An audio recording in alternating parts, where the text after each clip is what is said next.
Hey guys, this is MusicTechHelpGuy, and Logic 10.3 just came out today. I just updated like an hour ago, and I just wanted to go over some of the cool new features that 10.3 has, and I want to go over the new interface with you all. So the most obvious update is the new interface. It's a lot brighter looking than the 10.0, 10.1, and 10.2 look. But overall, I like it because it looks a lot cleaner. The fonts are a lot clearer and crisper, but it'll take some getting used to with some of the icons looking a bit different. But the good news is that pretty much everything is still in the same place. A few of the track icons have been changed as well, but for the most part, they're almost all the same. So it's not too big of a change. So again, yeah, the good news is that pretty much everything is in the same place. If we go into some of our menus, like if we go into the prefs here, pretty much everything is in the same place it was before. It just looks a little bit different, and I really do like the new font. It's a lot crisper and clearer looking.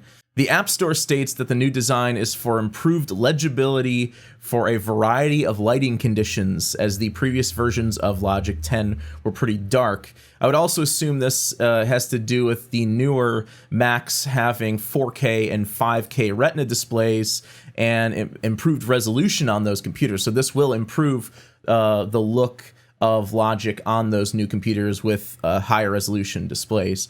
Another minor thing is that the color palette now has 24 additional colors in it to color your regions and your tracks. A big one is that they added two additional tools right up here. This is auto zoom vertical and auto zoom horizontal. Now I used to just click in the background and press Z to auto zoom the entire session to fit the window, but if for some reason you just want to say auto zoom horizontal, you can just click on that button and it only auto zooms horizontal. And likewise, if you just want to auto zoom vertical, you can do that as well. But I will probably still go back to clicking in the background and pressing Z to auto zoom everything. So that's pretty much it for like the interface. In terms of editing, mixing, and workflow updates, there's a new function called track alternatives that's really cool. Let's take a look at one of our guitar tracks down here. What track alternatives does is it allows you to store multiple different alternatives of a track and then cycle between them and decide which, almost like a take, which take or alternative you like best. So the way you show this is you right click on one of your tracks and you go down to track header components, and then you go to track alternatives right here. And what this does is it pulls up this little up-down arrow, and what you can do is you can click on that and say, I want a new alternative on this track. And so you can see it wipes the whole track. So I could record something completely new on this and then go back and forth between my A and B alternative and figure out which take I like better. So it's kind of like a new way to do take folders if you want to use it that way. Another way to do this is you can duplicate your current alternative. So right now we're on C. I could go back to A and I could change things on alternative A, and then I can go back to C and I can sort of A/B these and go between different alternatives and see which one I like best. So that's a really, really cool editing feature. Another really cool feature is selection-based processing. So I'll show you what this how to do this in just a second, but basically what this means is that you can select an individual region or a selection of regions, and you can apply any combination of effects you want, effects plugins, to that selection of audio. So this is a feature that I love from Pro Tools. You can select a clip and choose an effect from the audio suite and render that effect into just one clip or a selection of clips. I use it for noise reduction on individual clips all the time, and I'm really happy they finally added this to Logic. So the way you do this is just double click on any audio clip. It'll open up the track editor, and then you can just drag over a selection of audio that you want to affect, and then you go to functions in the track editor, and then you go down to selection-based processing. And what this does is it brings up this new screen, the selection-based processing screen. And what this lets you do is you can choose a series of channel strip settings, like preset channel strips, to apply to all of these, or you can create your own A and B set of plugins. So let's say I want to add the amp designer, and I want to tweak the different amp. Maybe use this orange head. And then maybe I want to add some EQ. Maybe we want to brighten up the high end or something, and maybe cut out the low end. And then this is not going to sound good, by the way. I'm just dinking around here. And then maybe add some compression, add some additional gain. And then with those clips selected, you can pre-listen to that selection.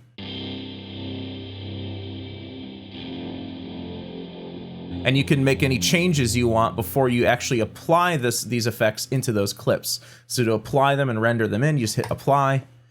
And then once the processing completes, it'll show you the new waveform with the effects rendered into the clips. And then you can just close out your selection-based processing window there.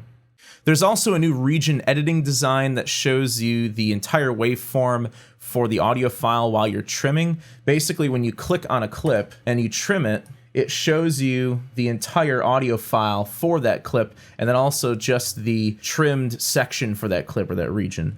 Panning has been significantly improved in 10.3. They're calling it true stereo panning because you get more control and discrete manipulation of stereo signals. So this is kind of like what Pro Tools has on stereo tracks, where you get two separate balancers as opposed to just one pan knob.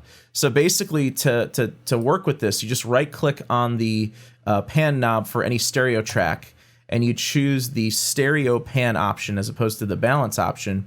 And what you get is this pan knob that has sort of like a range to it. So you can adjust how far left and right the stereo field goes for this one instrument. You can also set where the center is. So this gives you a much better control over panning than you would with just a single balancer. So that's really, really cool.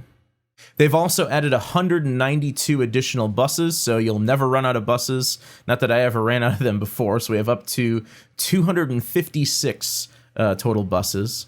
Another feature that they kind of had before, but it didn't always work properly for me, was applying fades across multiple regions at a time. You could do it vertically, like if I selected these four and added a fade to them, you could add a fade to all of these at the same time, but you couldn't add a fade to all of these at the same time. Now you can do that. The only thing that's weird is when you're holding shift, it doesn't like to add the, because I'm using the shift control shortcut for fades. You kind of have to click once and then drag, and then it adds it to all of those. So that's pretty cool that you can add fades to all of those clips. And hopefully it's been approved upon, because in previous versions, even doing it vertically like this, sometimes it would work and sometimes it wouldn't work.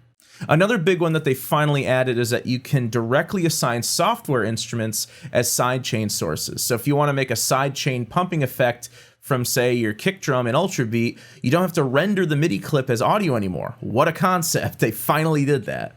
A few other offhand things that I'm not really going to demonstrate are the summing engine has apparently been improved to 64-bit, so I'm hoping this means that clipped tracks and clipped aux tracks can be better recovered with a fader or gain adjustment, although if you're doing it correctly, you shouldn't have any clipping while summing.